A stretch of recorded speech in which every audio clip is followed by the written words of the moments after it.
அனைவருக்கும் வணக்கம். கடந்த 2015ஆம் ஆண்டு அக்டோபர் மாதம் விஜய் அவர்களுடைய நடிப்பில் புலி புலி புலி புலி புலி புலி புலி புலி என்கிற திரைப்படம் வெளியாகி மக்களுக்கு மத்தியில் இது கொட்டை எடுத்த புலியா இல்லை கொட்டை எடுக்காத புலியா என்ற கவலையான விமர்சனங்களை பெற்று மிகப்பெரிய அளவில் விஜயுடைய கரியரில் தோல்வி படமாக அது அமைந்தது. அந்த திரைப்படத்திற்கு கிட்டத்தட்ட 15 கோடி ரூபாயை கருப்பு பணமாக விஜய் அவர்கள் புரொடக்ஷன் கம்பெனியிலிருந்து பெற்றதால நாங்கள் விஜய்க்கு 1.5 கோடி ரூபாய் வரை அபராதம் விதிக்கிறோம் என்று வருமான வரித்துறையால் சொல்லப்பட்டது. வருமான வரித்துறை விதித்த அபராதத்தை எதிர்த்து விஜய் அவர்கள் நீதிமன்றத்தை நாடுறாரு. எனக்கு தக்க நீதி வழங்க வேண்டும், நான் ஒன்றும் வருமானத்தை மறைத்து எந்த பணமும் வாங்கலை அப்படின்னு விஜய் தரப்பில் சொல்லப்பட்டது. அந்த வழக்கினுடைய தீர்ப்பு இன்று வெளியாகி மிகப்பெரிய அளவில் பரபரப்பை ஏற்படுத்தியிருக்கு. அந்த தீர்ப்பில் விஜய் அவர்கள் கருப்பு பணம் பெற்றது உண்மைதான், விஜய் அவர்கள் வருமானத்தை மறைத்தது உண்மைதான். வருமான வரித்துறை விஜய் அவர்களுக்கு 1.5 கோடி ரூபாய் அபராதம் விதித்தது செல்லும் என்று தக்க செருப்படியை சென்னை உயர்நீதிமன்றம் விஜய் அவர்களுக்கு அளித்தது சமூக ஊடகங்கள்ல மிகப்பெரிய அளவில் பரபரப்பை ஏற்படுத்தியிருக்கு. இதனால என்ன பரபரப்பு சமூக ஊடகங்கள்ல ஏற்பட்டுருச்சு அப்படின்னா, தமிழக வெற்றி கழகத்தினுடைய 3வது ஆண்டு துவக்க விழாவில் பேசின விஜய் அவர்கள் என்ன மாதிரி ஒருத்தன் அரசியலுக்கு வந்தான்னா ஊழல் கரை அப்படிங்கிறது படியவே படியாதுங்கண்ணா. ஆனால் நான்லாம் ₹1 கூட ஆசைப்பட மாட்டேங்கண்ணா. ஆனால் எங்களுக்கு ஒத்த பைசா கூட தேவையில்லைங்கண்ணா. ஏன்னா நாங்கள் ஊழல் பண்ணி தான் இதுக்கப்புறம் சம்பாதிக்கணுங்கிற அவசியம் இல்லைன்னா. ஒவ்வொரு படத்துக்கும் 10 கோடி 15 கோடின்னு கருப்பு பணத்தை வாங்கி ஆட்டையை போட்டு ஏற்கனவே நான் சொத்து சேர்த்து வச்சிருக்கேங்கண்ணா. அரசியலில் தான் கொள்ளை அடிக்கணுங்கிற அவசியம் இல்லைங்கண்ணா. ஆனால் வாங்கண்ணா வணக்கங்கண்ணா அப்படின்னு விஜய் பேசினதை எடுத்து போட்டு அவன் கிளி கிளி கிளின்னு கிளிக்க ஆரம்பிச்சிருக்கானுங்க. ஒரு துளி ஊழல் கரை கூட படியவே படியாது, படியவும் விடமாட்டான். முக்கிய செய்தியை பார்த்து வருகிறோம். வருமானத்தை மறைத்ததாக விஜய்க்கு 1.5 கோடி அபராதம் விதித்தது செல்லும் என தற்போது தீர்ப்பு வெளியாகி இருக்கிறது. மிஸ்டர் விஜய், உங்களுக்குலாம் கொஞ்சம் கூட கூச்சமாவே இல்லையா? 15 கோடி ரூபாய் வரைக்கும் கருப்பு பணம் வாங்கி அது இன்கம் டேக்ஸ் டிபார்ட்மெண்ட் கண்டுபிடிச்சு 1.5 கோடி ரூபாய் வரைக்கும் உங்களுக்கு அபராதம் போட்டிருக்கு. நீங்களே அரசாங்கத்தை ஏமாத்தி நீங்க ஒரு பித்தலாட்டம் பண்ணி தில்லுமுள்ளு பண்ணி தான் நீங்க காசே சம்பாதிக்கிறீங்க. நீங்க கொஞ்சம் கூட வெக்கமான சூடு சொரணையே இல்லாம உங்களுடைய 3வது ஆண்டு துவக்க விழாவில் நான்லாம் வந்தேன்னா ஊழலே இருக்காதுங்கண்ணா, என் கையில் ஊழல் கடையே படியாதுங்கண்ணா அப்படின்னு உங்களால் எப்படி விஜய் பேச முடியுது? அதுவும் நீங்க கட்சியில வச்சிருக்கக்கூடிய அந்த லாட்ரி மார்ட்டினுடைய மருமகனாகிய ஆதவ் அர்ஜுனா ஒரு பேட்டியில சொல்றாரு. அதாவது பாத்தீங்கன்னா, நாங்க மக்களுடைய உயிரை வச்சு ஊழல் பண்ண மாட்டோங்க. சரி, அப்புறம் மக்களுடைய உயிரை எடுக்காம ஊழல் பண்ணுவாங்க. ஊழல் பண்ணுவோம், ஆனால் மக்கள் உயிரை பணைய வச்சோ மக்களுடைய உயிரை எடுத்தோ நாங்கள் ஊழல் பண்ண மாட்டோம். மிஸ்டர் ஆதவ் அர்ஜுனா, மிஸ்டர் விஜய், நீங்கள் ஆட்சிக்கு வந்ததுக்கு அப்புறம் தான் மக்களை கொன்று ஊழல் பண்ணணுங்கிற அவசியம்லாம் இல்லை. நீங்கள் ஆட்சிக்கு வர்றதுக்கு முன்னாடியே உங்களால் 41 உயிர் அப்படிங்கிறது ஏற்கனவே போயிருச்சு. சரி, சினிமாவில் தான் பிளாக் டிக்கெட்டை 200 ரூபா டிக்கெட்டை 1000 ரூபாய்க்கு, 100 ரூபா டிக்கெட்டை 500 ரூபாய்க்கு, FDFS டிக்கெட்டை 5000 ரூபாய்க்குன்னு விற்று நீங்கள் ஊழல் பண்றீங்க அப்படின்னு பார்த்தா, இந்த விருப்ப மனு அப்படிங்கிற பேர்ல கிட்டத்தட்ட 50,000 விருப்ப மனுவை வித்து தீத்து வச்சிருக்கிறானுங்க. ஒரு விருப்ப மனு 500 ரூபா அப்படின்னு கணக்கு போட்டா கூட 50,000 விருப்ப மனு 2.5 கோடி ரூபாய். இது எவ்வளவு பெரிய ஸ்கேம் தெரியுமா? அந்த 2.5 கோடி ரூபாய் எவன் பாக்கெட்டுக்கு போகுது? விஜய் பாக்கெட்டுக்கு போதா, புஷி ஆனந்த் பாக்கெட்டுக்கு போதா, ஆதவ் அர்ஜுனா பாக்கெட்டுக்கு போதா, செங்கோட்டையன் பாக்கெட்டுக்கு போதா, இல்ல ஷேரிங்ல ஆளுக்கு 50 லட்சம் ரூபான்னு எடுத்துக்குவீங்களா? நண்பர்களே, வேற ஒன்றும் இல்லை. என்னடாச்சுன்னா ஒரு சமூக ஊடகங்கள்ல இந்த தாவேகா தற்குறிங்க 5000 பேர் கூட்டிட்டாங்க, விருப்ப மனு வாங்குறதுக்கு எத்தனை பேருன்னு பாத்தியா? அட தற்குறிங்களா, 234 தொகுதிக்கும் எவெல்லாம் கேப்பபிள் கேண்டிடேட்டு, உன்னுடைய ஸ்டஃப் என்னன்னு எங்களுக்கு காட்டு, எவனாவது ஒருத்தர் நான் போட்டியிடணும்னு கேட்டா நீ எப்படி செலவு பண்ணுவேன்னு எனக்கு எப்படிப்பா தெரியும்? அந்த தொகுதியில செலவு பண்றதுக்கு உன்ட்ட காசு இருக்கா? முதல்ல உன்ட்ட காசு இருக்குன்னு எங்களுக்கு ப்ரூவ் பண்ணு. 2 கோடி ரூபாய்க்கு டிடி எடுத்து எங்களுடைய தலைமை அலுவலகத்துக்கு அனுப்பு. நாங்க பார்த்துட்டு உன்னை கேண்டிடேட்டா போடலாமா வேணாமான்னு முடிவு பண்ணுவோன்னு 234 தொகுதியிலையும் ஒவ்வொரு கேண்டிடேட்டுக்கும் 2 கோடி ரூபாய்க்கு டிடி எடுத்து அனுப்ப சொல்லி வேட்பாளர் தேர்வுன்றதை ஏற்கனவே அவங்க பண்ணி வச்சிருக்காங்கடா. அப்புறம் எதுக்குடா 50,000 விருப்ப மனுவை வித்தாங்க? நீங்க எதுக்குடா 5000 பேர் போய் கூடி நின்று அந்த விருப்ப மனுவை கொஞ்சம் கூட வெக்கமான சூடு சொரணை இல்லாம வாங்கிட்டு வந்தீங்க? அங்கே போய் கூடி நின்று விருப்ப மனுவை காசு கொடுத்து வாங்கினவன் யாருக்காவது இவனுங்க சீட்டு கொடுக்க போகிறானுங்களான்னு கேட்டால் சத்தியமாக கிடையாது. ஆனால் இவங்க கூடினதுனால நடந்த கெட்ட விஷயம் என்ன அப்படின்னா, அங்கே இருக்கக்கூடிய குடியிருப்பு வாசிகள் இவங்கனால பயங்கர மன உளைச்சலுக்கு ஆளாக்கியிருக்காங்க. இன்னும் பாலிடிக்ஸ்க்கு வரவே இல்லை, அதுக்குள்ள எங்களுக்கு இவ்வளவு பிரச்சனை. ரெசிடென்ட்ஸுக்கு போய் நீங்க ஒண்ணுமே வேண்டாம், இந்த வீடியோவை எடுத்துட்டு அந்த 6 அவனியும் போய் பாருங்க என்ன பண்றாங்கன்னு. வேலைக்காரங்களை வீட்டுக்குள்ள விட மாட்டேங்கிறாங்க.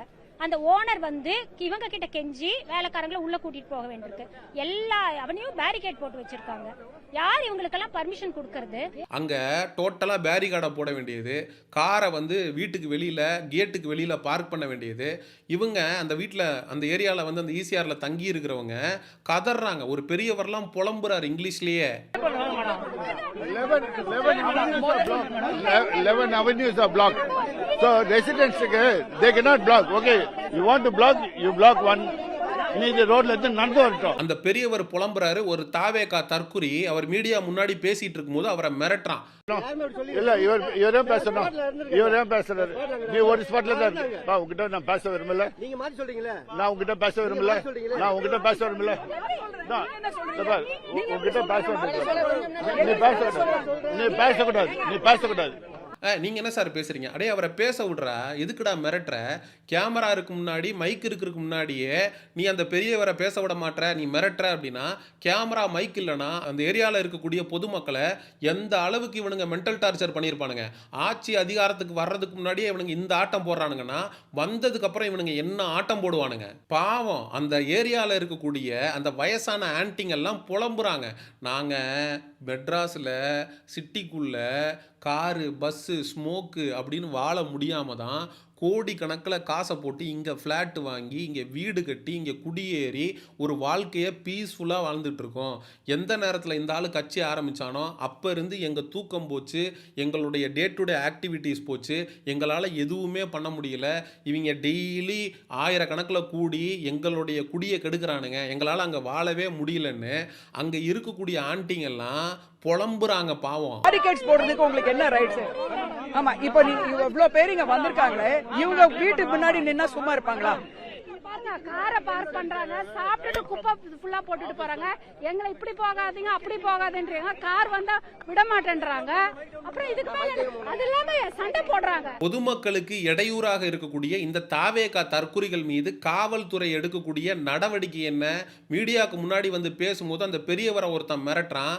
அங்க இருக்கக்கூடிய வயதான பெண்மணிகள் பாவம் கஷ்டப்படுறாங்க. எதுக்குடா பொதுமக்களை கஷ்டப்படுத்தி அங்க கூட்டத்தை கூட்டி காட்டி அப்படியே மாஸ் காட்டி என்னடா பண்ண போறீங்க? ஏற்கனவே கரூர்ல கூட்டம் கூட்டி காட்டணும் அப்படின்றதுனால தானடா 41 உயிர் போச்சு. இதுக்கு அடுத்து எவன் உயிரை எடுக்கிறதுக்காகடா நீங்க இறங்கி வேலை செஞ்சுட்டு இருக்கீங்க? ஒரு பொண்ணு பாவம் மயங்கி விழுந்துருச்சு. அந்த பொண்ணுக்கு மாத்திரை கொடுத்துக்கிட்டு தண்ணி கொடுத்துக்கிட்டு இருக்காங்க. எல்லாரும் ப்ரிப்பரேஷனோட தான் வந்துட்டாங்க போல இருக்கு. எத்தனை பேர் மயங்கி விழுவோம், எத்தனை பேருக்கு என்ன ஆகுன்னு தெரியாது. வாட்டர் பாட்டிலு, மாத்திரை, டானிக்கு, பிரிஸ்கிரிப்ஷன் பேப்பர்லாம் எடுத்துகிட்டு வந்துடுவாங்க போல இருக்கு. விஜய் நடித்த புலி திரைப்படத்திலேயே 1.5 கோடி ரூபாய் வரைக்கும் இவருக்கு அபராதம் போடுறாங்க அப்படின்னா, விஜய் அதுக்கு அடுத்தடுத்து நடித்த பெரிய பெரிய படங்களுக்கு அவர் எவ்வளோ காசை வந்து கணக்கில் காட்டாமல் அவர் வந்து வாங்கியிருப்பார். அதெல்லாம் வந்து இன்கம் டேக்ஸ் டிபார்ட்மெண்ட்டு அப்படின்றது வந்து அடுத்தடுத்த கட்ட விசாரணைக்கு உட்படுத்தணும் அப்படிங்கிறேன். அது மட்டும் இல்லாமல் இந்த விருப்ப மனு அப்படின்ற பேரில் 200 வாங்கிட்டு 300 வாங்கிட்டு 500 வாங்கிட்டு அந்த ₹1 பேப்பர்றாது அதை வந்து 300, 400, 500 விற்கிறீங்களே, இதெல்லாம் எந்த விதத்தில்டா நியாயம்? அப்படிங்கிற பேரில் இவனுங்க ஸ்கேம் பண்ணுறானுங்க. அதையும் அரசாங்கம் என்ன அப்படிங்கிறத பார்க்கணும். அதுக்கப்புறம் இந்த தாவேகா தற்குறிங்க விருப்ப மனு வாங்க வர்றேன் அப்படிங்கிற பேரில் அந்த ஏரியாவில் இருக்கக்கூடிய பொதுமக்களை இடையூறு பண்ணுறது, இடைஞ்சல் பண்ணுறது, மிரட்டுறது, உருட்டுறது இதெல்லாம் பண்ணிருக்கானுங்க. அதையும் என்ன அப்படிங்கிறத காவல்துறை இவனுங்களை கூட்டிட்டு போய் விசாரித்து காயடிக்கணும். ஏன்னா தேர்தல் ஆரம்பிக்கிறதுக்கு முன்னாடியே இவங்க இப்படி எல்லை மீறி அட்டூழியம் பண்ணிக்கிட்டு பொதுமக்களுக்கு இடையூறு ஏற்படுத்திக்கிட்டு அல்சாட்டியம் பண்ணிக்கிட்டு இருக்காங்க அப்படின்னா தேர்தல் நெருங்க நெருங்க இவனுங்க என்னென்ன மாதிரியான அக்கிரமங்களையும் அட்டூழியங்களையும் செய்வாங்க அப்படின்னு நம்மளால கற்பனை கூட பண்ணி பார்க்க முடியல. ஆக மொத்தத்தில் இன்றைய நாள் விஜய்க்கு இனிய நாளாக அமையல. இன்னைக்கு வந்து கோர்ட்டு தீர்ப்பு விஜய்க்கு தக்க செருப்படி கொடுக்கக்கூடிய தீர்ப்பாக வந்திருக்கு. 1.5 கோடி ரூபாய் அபராதம் கட்டணும் அப்படின்னு வருமான வரித்துறை சொன்னது சரிதான் அப்படின்னு உயர்நீதிமன்றம் அதை உறுதிப்படுத்தியிருக்கு. அதுக்கப்புறம் விருப்ப மனு அப்படிங்கிற பேரில் 500 ரூபாயை வாங்கிட்டு 50,000 விருப்ப மனுவை வித்துருக்கிறானுங்க. அப்படி ஒரு ஸ்கேம் ஒன்று நடந்திருக்கு. அதுக்கப்புறம் அந்த ஏரியாவில் இருக்கக்கூடிய பொதுமக்களை கூட்டம் கூட்டுறோங்கிற பேரில் மென்டல் டார்ச்சர் பண்ணியிருக்கானுங்க. இது ஒரு கேஸு. இது மாதிரி இவனுங்க மேலே கிரைம் ரேட்டு அப்படிங்கிறது ஏறிக்கிட்டே போகுது. மக்களாகிய நீங்கள் இந்த தமிழக வெற்றி கழக தற்குறிங்க அரசியல் பண்ணுறோங்கிற பேரில் இவனுங்க பண்ணுற ரவுடிசத்தை பற்றியும், தாவேகா தலைவர் விஜய் நான் ஊழலே பண்ண மாட்டேன் அப்படின்னு வாய்கிலேயே பேசிட்டு இப்போ உயர்நீதிமன்ற விஜய்க்கு எதிராக அளித்திருக்க இந்த தீர்ப்பை பற்றியும் என்ன நினைக்கிறீங்க அப்படின்ற உங்களுடைய கருத்துக்களை மறக்காமல் கமெண்ட் செக்ஷனில் சொல்லுங்கள். சமூக நிகழ்வு அரசியல் சார்ந்த காணொளிகளுக்கு செய்யோனிசம் சேனலை சப்ஸ்கிரைப் பண்ணுங்க. அடுத்த ஒரு காணொளி பதிவில் சந்திப்போம். நன்றி, வணக்கம். போய் பாரு, நாங்க சொல்லவே வேண்டாம். ஏன்னா கையில கேமரா இருக்கு இல்ல, நீங்க கேமராவை எடுத்து போய் கவர் பண்ணாலே என்ன அவங்க வந்து எங்களுக்கு நியூசன்ஸா இருக்காங்கன்னு உங்களுக்கு தெரியும். பாருங்க, இவங்க தான் வந்து விபி. இவங்க கிட்டயும் கேளுங்க. நளினி யுக்கம், இவங்க தான் காலனியோட விபி. இல்ல இல்ல, ஏன்பா நீ குடியிருக்க வீட்ல நீ குடியிருக்க. See, we are all in favor of any politician. That's no problem. But this is a restricted area la vandittu idhe bad planning inga. Every time they come and block all the roads, they block all the passage. We coming and going. Now I have to go to the court. I'm a student. I'm going to the court. I cannot go. Inga pakam poga andha pakam pondu. They cannot do like this. நீங்க சொல்லாதுப்பா. உங்ககிட்ட பேசுறப்ப நீ பேசு please. இல்ல இல்ல, நீங்க ஏன் black பண்றீங்க? உங்ககிட்ட பேசப்பா. உங்ககிட்ட பேசக்கூடாது. உங்ககிட்ட நான் பேசக்கூடாது. நான் சொல்றது கேட்டியா?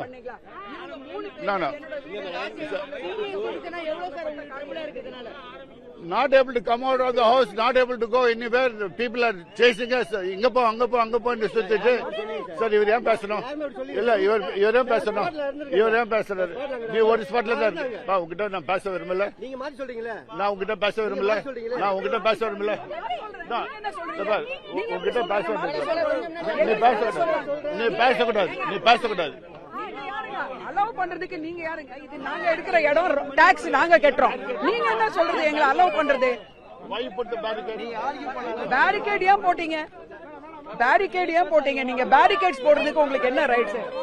ஆமா, இப்போ இவ்வளவு பேர் இங்க வந்திருக்காங்களே, இவங்க வீட்டுக்கு முன்னாடி நின்னா சும்மா இருப்பாங்களா? எல்லாரும் எங்க வீட்டுக்கு எல்லா பேரிகேட்ஸ் எடுக்க சொல்லுங்க முதல்ல. Please ask them to remove.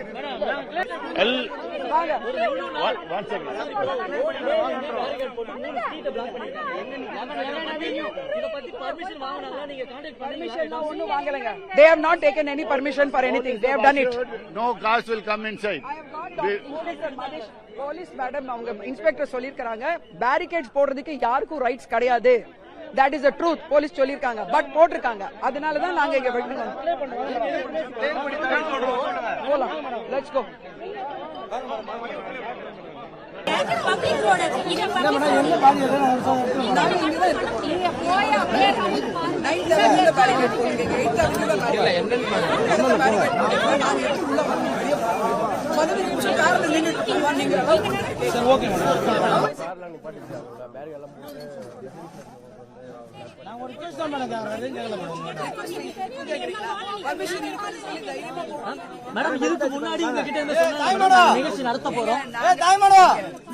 அசோசியேஷன்ல கிளியரா மேட்டர் பேசியாச்சு.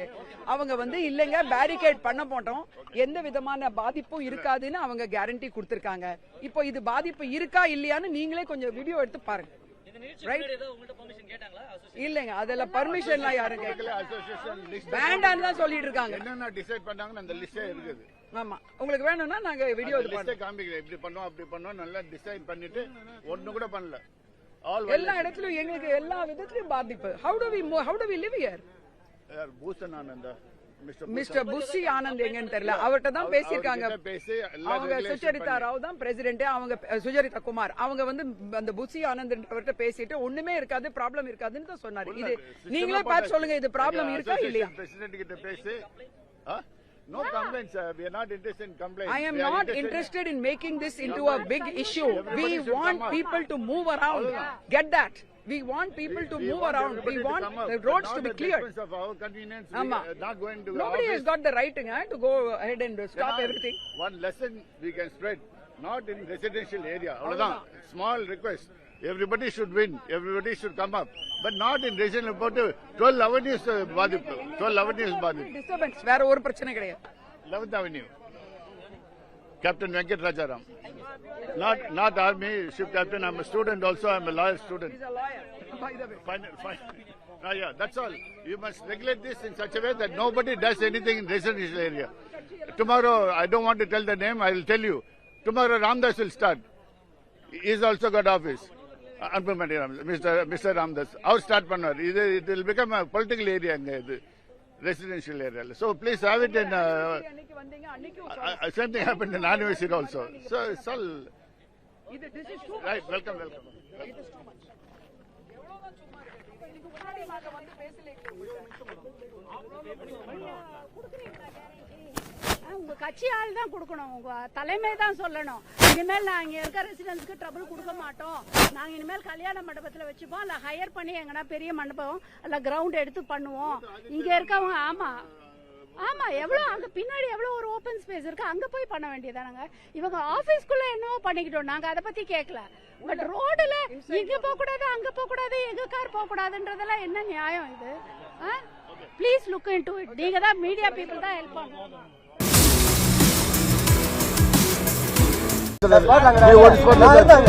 நான் பேச விரும்பல. நீங்க மாத்தி சொல்றீங்களே. நான் உங்ககிட்ட பேச விரும்பல. நான் உங்ககிட்ட பேச விரும்பல.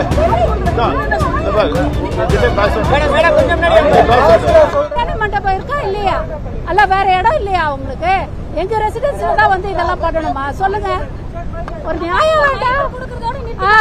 நீங்க எல்லாம் தயவு செய்து டெலிகாஸ்ட் பண்ணுங்க, எங்களுக்கு ஒரு சொல்யூஷன் கொண்டு வாங்க தயவு செய்து. நாங்க ரொம்ப கஷ்டப்படுறோம். நாங்க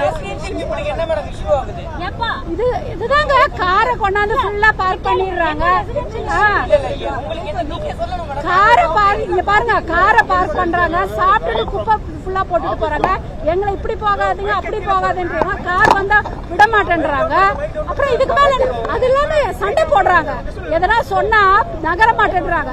அவங்க தான் என்னமோ பெரிய இது மாதிரி. நீங்க பாட்டுக்கு சொல்லுங்க, எங்களுக்கு கவலை இல்லைன்னு சொல்லிட்டு அவங்க பாட்டுக்கு இருக்காங்க. எல்லாங்க 6th அவென்யூல இருந்து 11th அவென்யூ வரை பிளாக் பண்றாங்க. போலீஸ் கிட்டயும் சொல்லிட்டோம், அவங்க போனே கட் பண்றாங்க. அவங்க எங்க வந்தாங்க, ஒன்னும் பண்ண மாட்டேங்கிறாங்க.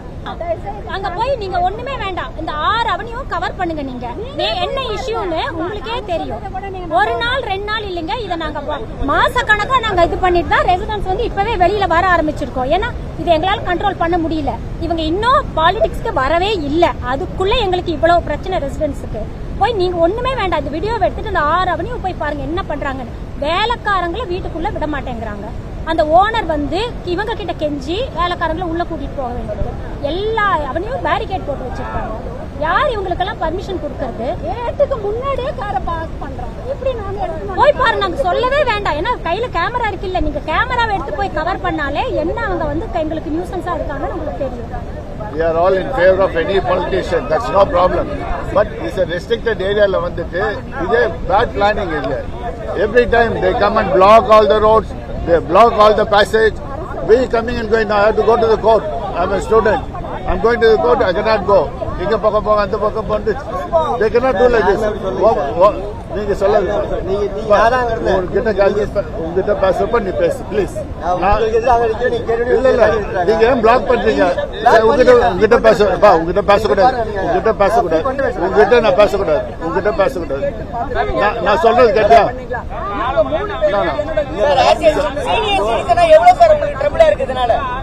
Not able to come out of the house, not able to go anywhere. People are chasing us. இங்க போ அங்க போ சுத்திட்டு.